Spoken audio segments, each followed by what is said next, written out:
Halo, selamat datang di channel Ruang Taktik. Di video kali ini kita akan analisis pertandingan antara Liverpool versus Atalanta. Pertandingan ini seolah menodai kesakralan Anfield yang terakhir menderita kekalahan di bawah Klopp dengan lebih dari 1 gol di tahun 2015 versus West Ham. Secara possession, Liverpool unggul meski nggak jauh. Namun dari statistik XG, Liverpool mencetak 0,19 atau sangat rendah sekali. Bahkan nggak mencatatkan tembakan tepat sasaran ke gawang sekalipun. Kita akan analisis bagaimana Atalanta bisa unggul dengan 2 gol margin tanpa balas di video ini. Let's go, kita bahas sama-sama.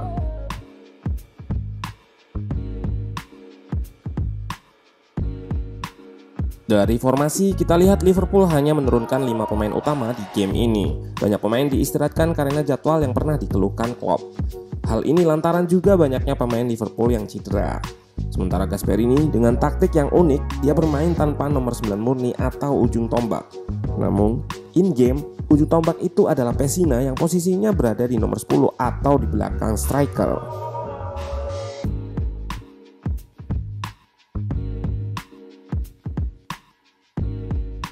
Saat mendapat bola, Ilicic dan Papu akan turun sementara Pessina akan naik. Dan kita akan lihat posisi defaultnya ketika tidak mendapatkan bola. Taktik ini cukup jitu baik ketika Atalanta tidak menguasai bola ataupun menguasai bola. Pessina cukup baik dalam melakukan marking Wijnaldum sebagai outlet serangan Liverpool dari belakang.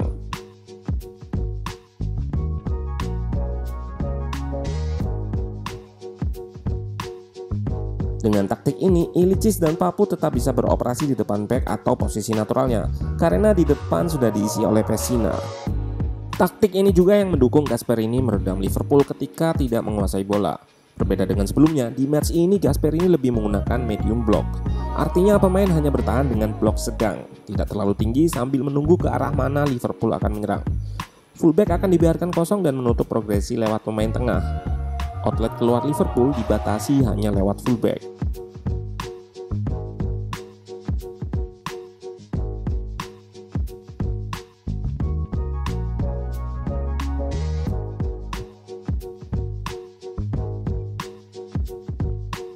Di sini kita lihat Ilicic gak menjaga pemain yang terjauh dari bola atau fullback kiri Liverpool. Ini karena Atalanta fokus untuk menutup progresi bola ke tengah.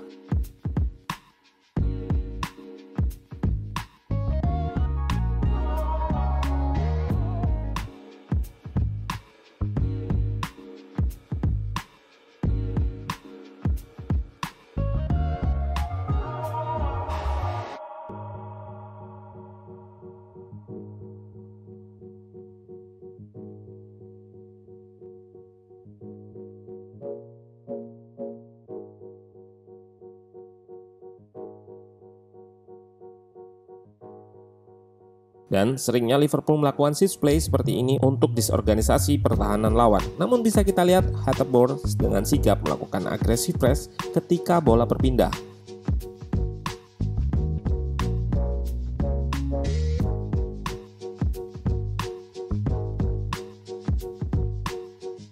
Kita coba lihat lagi di klip ini. Bola ke pinggir atau fullback dan pemain Atalanta melakukan press sekaligus menutup opsi di tengah. Bola dibalikkan ke belakang dan marking dilepas karena serangan berpindah arah. Matip berinisiatif untuk melakukan penetrasi, namun gagal karena akses umpan ditutup dan diintercept sekaligus pembacaan bola yang baik dari The Room. Dan beberapa detik kemudian Atalanta sudah mengacam lewat transisi. Kita bisa lihat Pessina langsung mengambil posisi paling depan atau nomor 9.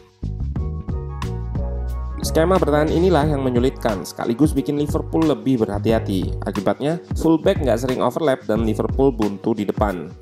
Ini adalah catatan buruk Liverpool dari sisi penyerangan. Sejak Opta mulai mencatat statistik di 2003, ini adalah pertama kalinya di UCL, Liverpool nggak bisa melakukan shot on target di Anfield. Selanjutnya, taktik masterclass Gasperini. Pelatih berusia 62 tahun ini gemar sekali melakukan rotasi yang radikal, terutama yang terjadi di sayap.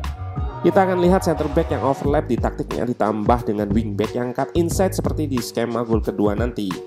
Ditambah rotasi yang kerap dilakukan Papu dan Ilicic sebagai double false nine karena sejatinya mereka adalah nomor 10 yang dipasang di depan.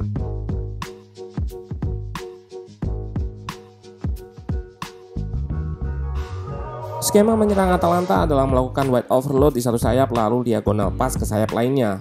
Hal inilah yang terjadi di beberapa peluang dan 2 gol Atalanta. Dan fase akhirnya adalah diagonal pass ini.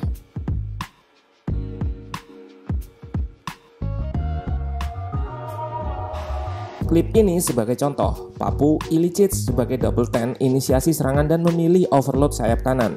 Bisa kita lihat ada 4-5 pemain Atalanta di sayap kanan. Dan karena inilah pertahanan Liverpool juga kita lihat bergeser ke kanan. Jika sudah terpancing, maka Gosens akan cut inside untuk menerima diagonal pass. Di gol pertama ini Atalanta sebelumnya menyerang dari kanan lalu mengubah ke kiri. Sudah ada 4 pemain yang melakukan overload, bahkan Gosens bisa jadi umpan terobosan. Ini juga menjadi petunjuk bahwa Gosens atau wingback Atalanta bisa bergerak ke tengah atau cut inside. Nggak harus selalu di sayap seperti wingback kebanyakan. Dan nomor 11 adalah Jim City yang posisinya back tengah namun diberi lisensi untuk overlap. Sementara di kanan kita lihat kali ini Ilicic memilih berada di sayap terjauh bersama Hateboer. Keputusan ini tepat karena dia mencetak gol. Dan ini sulitnya mengantisipasi inverted crosser. Jika bergerak ke hitam untuk blok, maka crosser bisa bergerak ke putih. Di sisi kiri pun sama, Atalanta menggunakan Ilicic.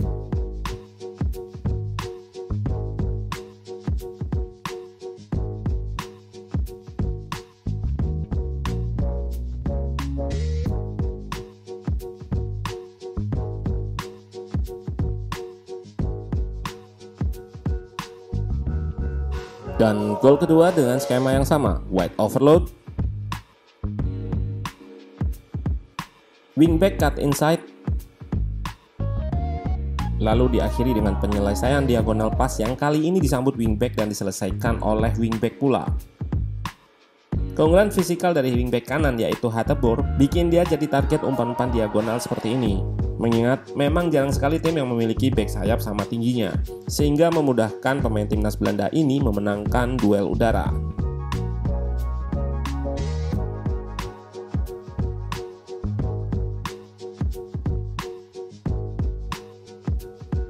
Duel klub melakukan perjudian yang gagal di pertandingan ini. Meski memasukkan pemain inti pun, Liverpool nggak bisa nembus skema bertahan Atalanta. Sementara Gasperini membalas kekalahannya di kandang dengan inovatif.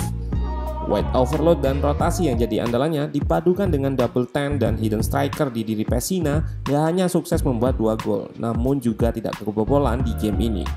Masterclass.